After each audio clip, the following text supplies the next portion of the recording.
สวัสดีจ้าอยู่กับช่องลานีนัชชาชาแนลผัดถุงคุณยายพอเองจะพอมือคุณลูกค้าสั่งเลยสิเลือกไปให้เพิ่นสิเลือกไปให้เพิ่นหลายผืนอยู่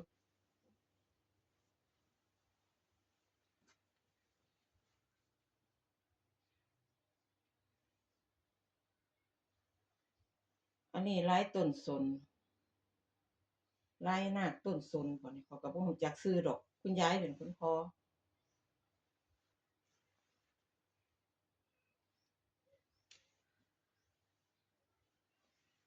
มันมีหลายลายสิให้เบิ่งอันนี้ลายสีดำลายไก่น้อยลายไก่น้อย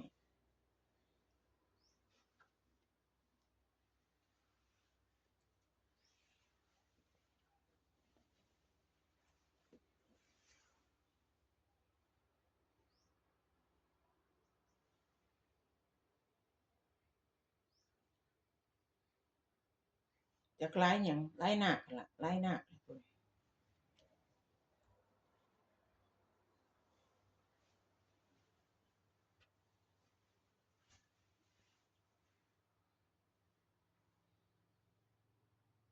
อันนี้ลายไก่ต๊อกบ่ลายไก่ต๊อก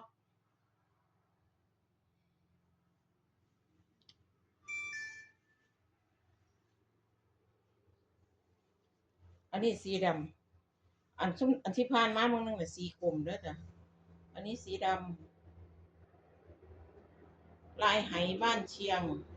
แล้วก็ไก่แล้วก็นาคอยู่ข้างบนจ้ะคุณยายแล้วเข้าใจทำเนาะนาคเป็นสัตว์สั้นสูงเอาไปสูง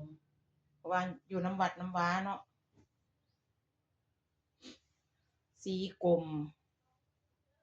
สีกรมก็ออกสีน้ำเงินเข้มๆอันนี้ลายอหย่างวะลายนาคต้นสนขายผ่านเขาก็ได้ดอกบ่รู้จักเขาซื้อลายบ่ของบ่คล่องเลย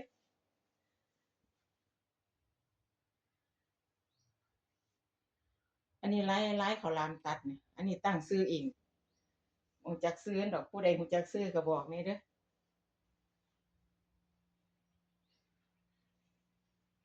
อืมอันนี้ลายต้นสนอันนี้ลายนี่เห็นเพิ่นเฮ็ดประจำ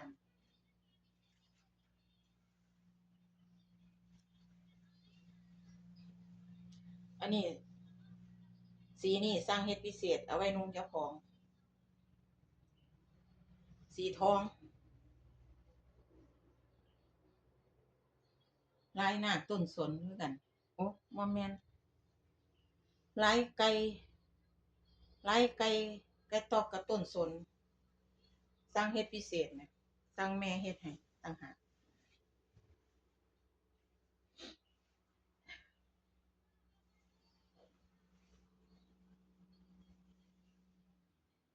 อันนี้ลายหยังบ่ลายนาค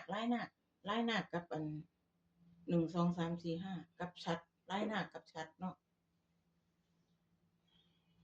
สีกลม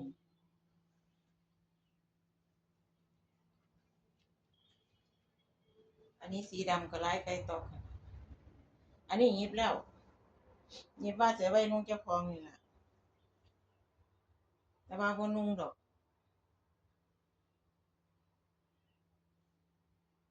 นุ่งเป็นคนอ้วนเนาะนุ่งสินบ่งามต้องไปตัดเป็นชุดเดทไปอันนี้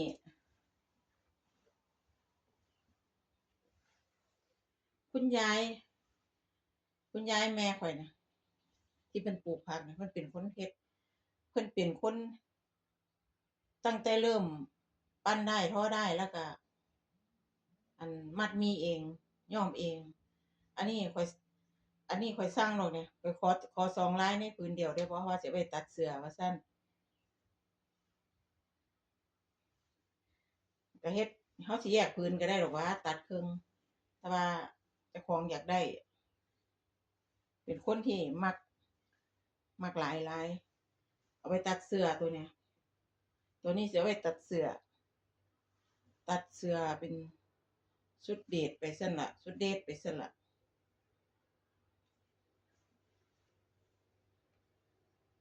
นี่โซ่ผ้าถุงให้เบิ่งเด้อจ้ะโซ่ผ้าถุงให้เบิ่ง